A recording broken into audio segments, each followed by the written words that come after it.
The wisdom of Jesus is Inspirational, astounding, extraordinary, beautiful. What blessings has God given to you and for you alone? Welcome back to Radical and Relevant. The wisdom of Jesus is enduring. In today's scripture from the 17th chapter of Matthew's Gospel, Jesus is coming down the mountain where Peter, James, and John have just experienced the transfiguration, and he directs them not to tell anyone about what they saw. And as they were coming down the mountain, Jesus commanded them, "Tell no one the vision until the Son of Man is raised from the dead." And the disciples asked him, "Then why do the scribes say that first Elijah must come?" He replied, "Elijah does come, and he is to restore all things. But I tell you that Elijah has already come, and they did not know him, but did to him whatever they pleased. So also the Son of Man will suffer at their hands." Then the disciples understood that he was speaking to them of John the Baptist. Each of these short passages are so full of insights and opportunities to learn and grow. I choose a very simple word to focus on today. The word is tell. Our culture is obsessed with telling. Throughout Jesus' ministry, he instructs many people not to tell about what he has done for them. Why? Was he ashamed or embarrassed? Absolutely not.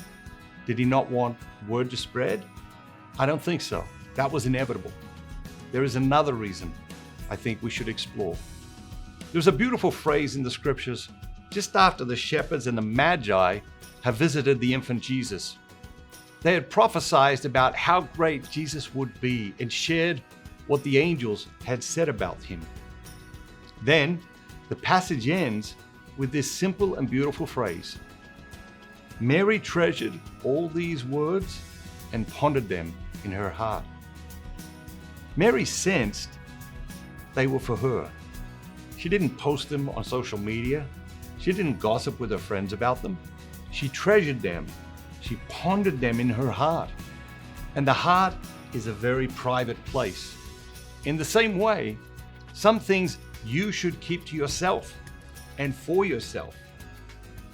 You don't have to tell everyone about everything. Some things should be pondered in our hearts. The phrase that fascinates me here is, Elijah has already come and they did not know him. The they Jesus is referring to here are the scribes and the Pharisees, the very people who prided themselves on their ability to recognize God's plans unfolding in the world. What did you miss? Looking back on your life, do you see times when God was at work in your life, but you were oblivious? We all do, I suppose. There is a lesson here. God's plan is always unfolding. Pay attention. Not to the things that your ego wants you to pay attention to, but to the things of God. The virtue of the day is reflection. Reflection is a serious thought and consideration. Our culture seems allergic to depth and things that are serious. But a little seriousness is deeply agreeable to the human soul. We were not made for the shallow and the superficial. Become a person of prayer and reflection.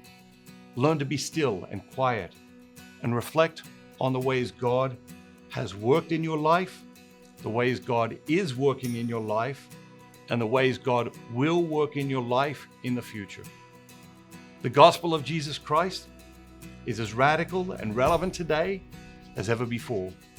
Go out into the world today and astonish people with your desire for wisdom. And remember, don't just be yourself. Be the very best version of yourself, all that God created you to be. Thank you, ambassadors. You are changing the world. Have a great day. Bye-bye. Simon, come sit. Have a great day.